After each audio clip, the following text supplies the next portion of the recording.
Hello നമസ്കാരം. ഞാനിന്നൊരു recipe ആയിട്ടാണ് വന്നിരിക്കുന്നത്. ഒരു ജ്യൂസ് റെസിപ്പി. തമ്മിൽ കണ്ടപ്പോൾ മനസ്സിലായിട്ടുണ്ടാവും, പൈനാപ്പിൾ ജ്യൂസ് ആണ്. അതിൽ വലിയ പ്രത്യേകതയൊന്നുമില്ല. പക്ഷേ ഞങ്ങള് പൈനാപ്പിൾ തോട്ടത്തിൽ നിന്ന് ജ്യൂസ് അടിക്കാൻ വേണ്ടി പൈനാപ്പിൾ പറിച്ചെടുക്കുന്ന രീതിയിലാണ് ഞങ്ങൾ വീഡിയോ ഷൂട്ട് ചെയ്തിരിക്കുന്നത്. എന്റെ വീട്ടില് പൈനാപ്പിൾ തോട്ടം ഉണ്ട്. അപ്പൊ അവിടെ ദച്ചു അവിടെ ചെന്നപ്പോഴ് പൈനാപ്പിൾ പറിക്കാൻ ഭയങ്കര മോഹമായിരുന്നു. അപ്പൊ കുറച്ച് മുള്ളൊക്കെ കൊണ്ട് അങ്ങനെയൊക്കെ അവൻ പറിച്ചെടുത്തു. അപ്പൊ അത് വെച്ചിട്ട് അവൻ പറിച്ച പൈനാപ്പിളുകൾ വെച്ചിട്ട് ജ്യൂസ് അടിക്കുന്ന ഒരു വീഡിയോ ആണിത്. വീഡിയോയിലേക്ക് പോവാം. ഇതാണ് ഞങ്ങളുടെ പൈനാപ്പിൾ തോട്ടം.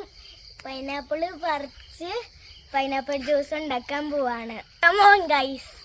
മഴയായത് കാരണം നിറച്ച് വെള്ള നടക്കുമ്പോഴൊക്കെ സൂക്ഷിക്കണം.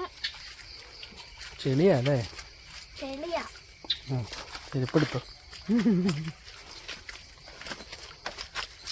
ഈ നിക്കല് തെറിക്കരുത് കേട്ടോ.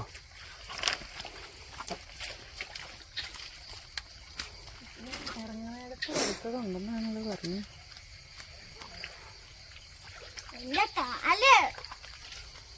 തുടങ്ങിയിട്ടുണ്ട്. ഇവിടെ ഇങ്ങനെ പിടിച്ചിട്ട് ഇങ്ങനെ താഴേക്ക് ഇങ്ങനെ ഒടിച്ചാൽ മതി. ഞാൻ പിടിച്ചോ. എടുത്തോ. നേരെ കാണിക്കാം. ഇതാണ് പൈനാപ്പിള്. ഇത് വെച്ച് ജ്യൂസ് അടിക്കാം.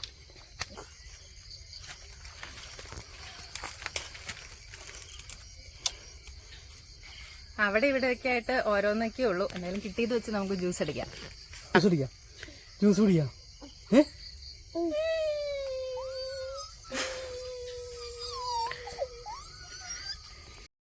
കോതമംഗലത്ത് നിന്നാണ് പൈനാപ്പിൾ പറിച്ചത്. അവിടുത്തെ തോട്ടമായിരുന്നു വീഡിയോയിൽ കണ്ടത്. അപ്പോൾ അവിടെ നിന്ന് പൈനാപ്പിൾ പറിച്ച് ഞങ്ങൾ നേരെ തൊടുപുഴയ്ക്ക് പോന്നു. ഈ തൊടുപുഴയിലെ അച്ഛനാണ് എല്ലാം റെഡിയാക്കി തരുന്നത്. തൊണ്ടൊക്കെ ചെത്തി കഷ്ണങ്ങളാക്കി അത് ജ്യൂസ് അടിക്കാനുള്ള പാകത്തിനാക്കി തരും.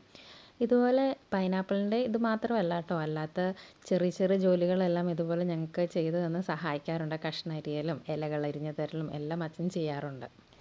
അച്ഛൻ അരിഞ്ഞു തന്ന പൈനാപ്പിളുമായി ഒരു നാണവുമില്ലാതെ തംബ്നെയിൽ ഫോട്ടോയ്ക്ക് വേണ്ടി പോസ്റ്റ് ചെയ്യുന്ന ഞാൻ.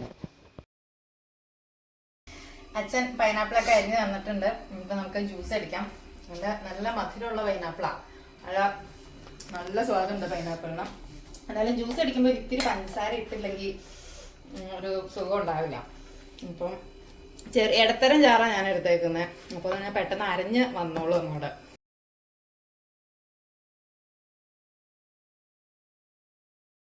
കുറച്ച് വെള്ളം കൂടി ഒഴിച്ചിട്ടാണ് അരയ്ക്കുന്നത്. കാരണം ഇതൊന്ന് അരിച്ച് കിട്ടണമെങ്കിൽ കുറച്ചും കൂടി കട്ടി കുറഞ്ഞില്ലെങ്കിൽ നമുക്ക് അരിച്ച് കിട്ടാൻ പറ്റില്ല.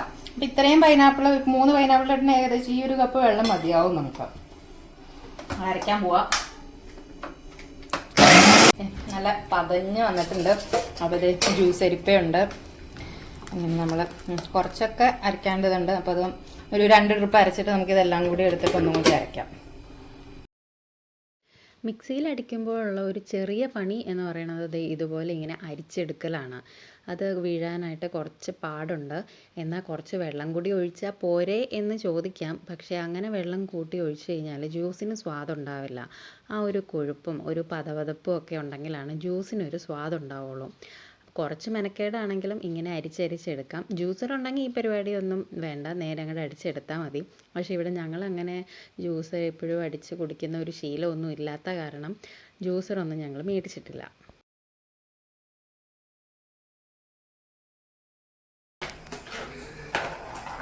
ഇപ്പോൾ ഫുൾ എല്ലാം അരച്ച് ഇതാക്കി. ഇത് മാത്രമാണ് മിക്സിയിൽ അടിക്കുമ്പോൾ ഒരു പണിയുള്ളൂ. ഇങ്ങനെ അരച്ച് ഇങ്ങനെ കറക്കി കൊടുത്ത് എടുക്കണം.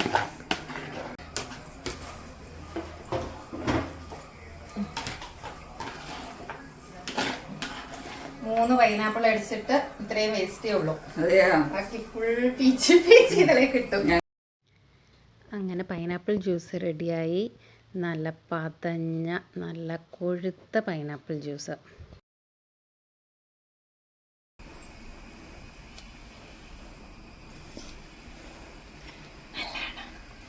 നല്ലതാണോ? അമ്മ പിടിക്കാം.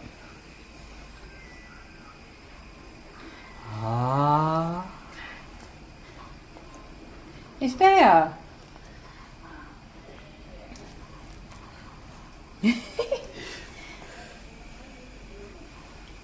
അപ്പോൾ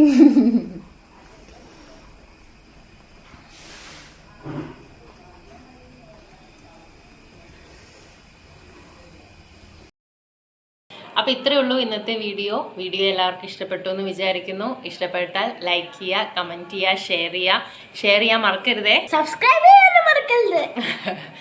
അപ്പോൾ ശരി, thanks for watching, see you soon, bye by.